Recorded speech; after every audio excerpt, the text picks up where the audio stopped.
자, 이번 키워드는 해마다 100명입니다. 이게 무슨 소리일까요? 해마다 100명. 자, 기사로 확인해 보죠. 후진국형 끼임 사고. 공장에서 끼임 사고로 목숨을 잃는 경우 매년 100명씩 죽는다. 얼마 전에도 있었잖아요. 얼마 전에도. 반죽 기계. 전체 산재 사망자의 11.5%를 차지한다. 시설 설비 안전 의무 규정이 없다. 자동 방호 장치만 있어도 예방할 수 있는데 잘 안 되고 있다는 겁니다. 이거 자꾸 반복되고 있어요. 끼임 사고입니다, 이른바. 조정훈 의원님, 이거 해결 좀 돼야 될 것 같은데 이거 어떻게 해야 됩니까? 지금 어떻게 해야 되는 겁니까?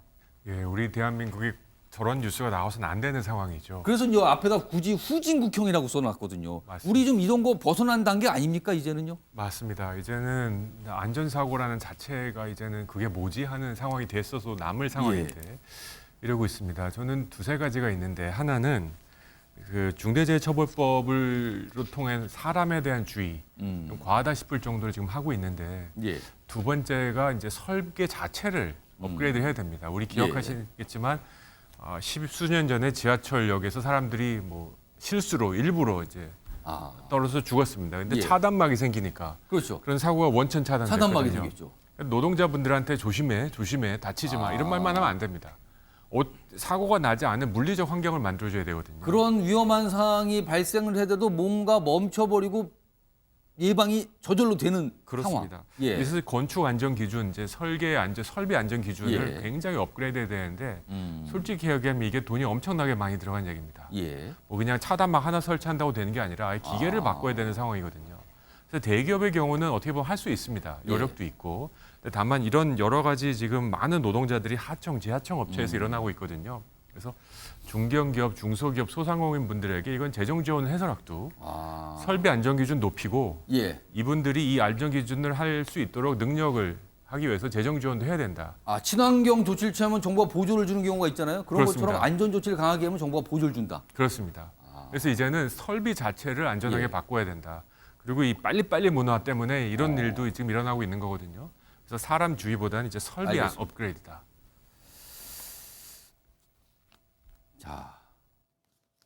자, 지금 스포츠계 유엔총회라 불리는 국가올림픽위원회 총연합회가 지금 서울서 열리고 있거든요. 오늘 윤석열 대통령이 기조연설을 할 예정인데 지금 현장 화면이 들어왔거든요. 기조연설 바로 들어보도록 하겠습니다. 존경하는 로빈 미첼 국가올림픽위원회 연합회 회장님, 토마스 박 국제올림픽위원회 위원장님, 그리고 각국 국가올림픽위원회 대표단과 내외 귀빈 여러분, 제26차 국가올림픽위원회 연합회 서울총회 참석해 주신 여러분을 진심으로 환영합니다. 영상을 통해 참석하고 계신 세계 각국의 스포츠 지도자 여러분에게도 감사의 말씀을 드립니다. 국제 스포츠 주요 현안에 대해 논의하는 국가올림픽위원회 연합회 총회가 대한민국 서울에서 1986년과 2006년에 이어 올해 세 번째로 열리게 된 것을 매우 뜻깊게 생각합니다. 이 자리를 빌어 국제올림픽위원회와 국제경기연맹과 함께 국제 스포츠를 이끌어가고 있는 국가올림픽위원회 연합회와 각국 올림픽위원회 관계자 여러분의 노고에 다시 한번 깊이 감사드립니다.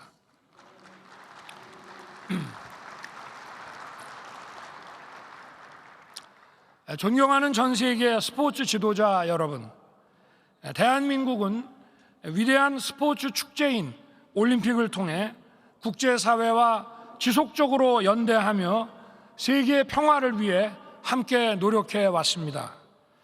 하지만 현재 국제사회가 직면하고 있는 여러 가지 세계 평화에 대한 이 위협들은 심각합니다.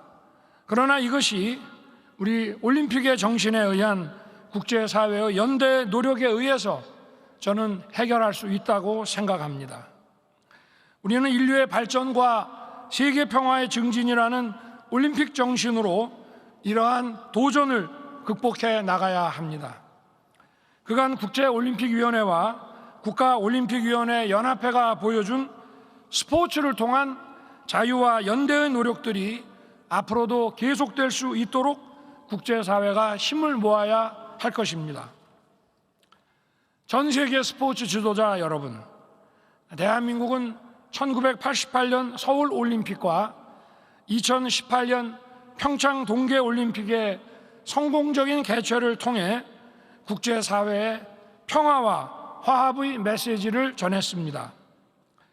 우리 국민들은 스포츠를 통한 인간의 완성과 세계 평화의 증진이라는 올림픽의 이상에 다가섰던 그때의 감동을 가슴속 깊이 간직하고 있습니다. 그리고 올림픽 정신에 기여할 수 있었던 것을 우리 국민 모두 매우 자랑스럽게 생각하고 있습니다.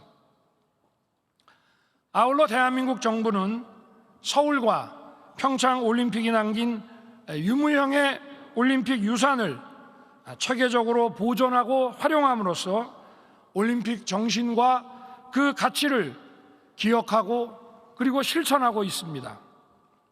대한민국은 이제 이러한 값진 경험을 바탕으로 미래 세대를 위한 올림픽을 준비하고 있습니다. 2024년 1월 대한민국에서 개최될 2024 강원 동계 청소년 올림픽은 청소년들에게 올림픽의 정신을 공유하게 함으로써 스포츠를 통한 세계 평화의 증진과 세계인의 화합의 장이 될 것입니다. 여기 계신 모든 분들께서 소중히 지켜온 올림픽 정신이 우리의 미래 세대에게 온전하게 전해질 수 있도록 많은 관심과 성원을 부탁드리겠습니다.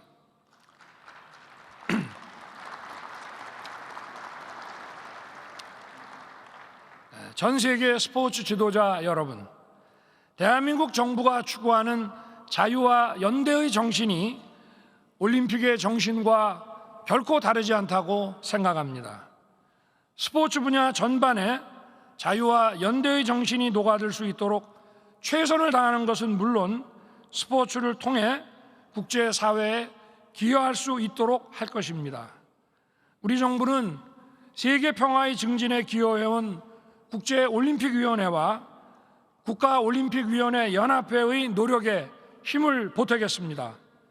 다시 한번 제26차 국가올림픽위원회 연합회 서울총회 개최를 환영하며 이번 총회에서 의미 있는 성과들이 도출될 수 있기를 기대하겠습니다. 고맙습니다, 여러분. 자, 지금까지 서울서 지금 열리고 있죠. 국가올림픽위원회 연합회 총회 윤석열 대통령의 기조연설 들어보셨습니다. 현장 소개해드렸습니다. 자, 기사 좀 더 이어가 보죠. 몇 가지 더 있습니다. 경제 얘기입니다. 엔화 끝물을 추락 150엔에 육박하고 있다. 32년 전 버블 경제 수준이다. 굉장히 심각하다는 건데요. 올해만 가치가 30% 떨어졌다는 거죠. 이번 13개월 연속 무역 적자 등등등 여러 가지 어려움이 있다. 자, 조정훈 의원님은 뭐 국회의원 하시기 전에 이제 경제 분야 좀 종사하셨는데요. 엔화 과거에는 안전자산으로 통한 건데 왜 이렇게 가치가 떨어진 겁니까? 폭락인데요, 이 정도면요. 예, 30%가 한 해 떨어지는 건 좀 기록적인 거죠. 제가 볼 때 이거는 소위 킹 달러, 미국이 달러를 강하게 유지하기 위한 그 여러 가지 고강도 정책의 파장이 지금 전 세계에 퍼지고 있다고 생각합니다. 근데 영국이 국채 투매를 하고 파운드가 지금 폭락을 하고 있고 일본도 이렇게 지금 떨어지고 있습니다. 근데 지금 일본 정부의 재정 당국이 소위 할 수 있는 정책이 없는 게 엄청난 재정 적자 시달리고 있죠. 또 무역 적자 시달리고 있습니다. 기업들에게도 경쟁력이 떨어져서 지금 어떻게 할 수 없는 상황입니다. 두 가지가 저는 우리 경제에 시사점이 있다고 생각합니다. 첫 번째는 무역 적자, 재정 적자 관리 우리도 이제 해야 된다. 왜냐하면 정책 수단이 필요할 때 적극적으로 해야 되는데 손목이 막힐 수 있다. 두 번째는 환율 관리인데 환율 관리라는 게 결국은 이자율 관리가 연동되어 있습니다. 우리 한국은행은 아무리 하고 싶어도 미국처럼 빠른 속도로 이자율을 올릴 수가 없습니다. 그럼 우리 경제에 큰 충격이 받으니까 결국 그 부하 압력이 받을 곳은 환율이기 때문에 이 환율 관리에 이제 초집중을 해야 된다라는 생각이 들고요. 다행히 우리가 갖고 있는 외환 보유고가 적지 않습니다. 적절히 공격적인 방어를 해서 이런 사태가 일어나면 절대 안 된다. 지금 웃을 수도 없는 상황입니다. 알겠습니다. 위험한 경제 위기가 오고 있다 생각합니다.